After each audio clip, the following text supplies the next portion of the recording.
ਤੁਹਾਡੇ ਜਿਹੜੀ ਜ਼ਿਲ੍ਹੀ ਸਿਆਸਤ ਹੈ ਉਹਦੇ ਵਿੱਚ ਕੁਝ ਲੋਕਾਂ ਦਾ ਕਹਿਣਾ ਹੈ ਕਿ ਉੱਥੇ ਉਹ ਜ਼ਿਲ੍ਹੀ ਸਿਆਸਤ ਦੇ ਵਿੱਚ ਕੁਝ ਪਾਰਟੀ ਦੇ ਅੰਦਰ ਇਖਤਲਾਫਾਤ ਮੌਜੂਦ ਨੇ।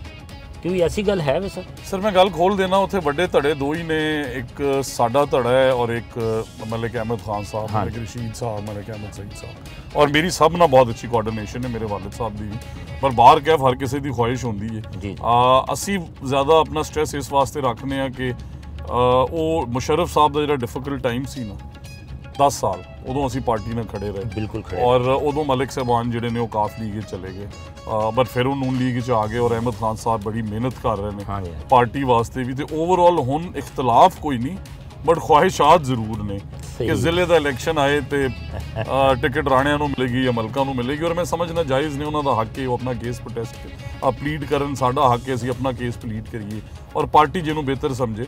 बट ओवरऑल काफ़ी बेहतर लाइज ऑन है, और मैं समझना कि ऐसा कोई इख्तलाफ नहीं ऑन ग्राउंड जिंदे वास्ते कोई वरी की जरूरत है। ख्वाहिशात तो फिर हर बंदे की। तो सर वो दूसरा धड़ा जिहड़ा जिन्हां दा तुसीं जिक्र भी कर दिता खुद ही, वो तुहाडे खानदान के कुछ लोग भी उन्हां दे नाल शामिल ने?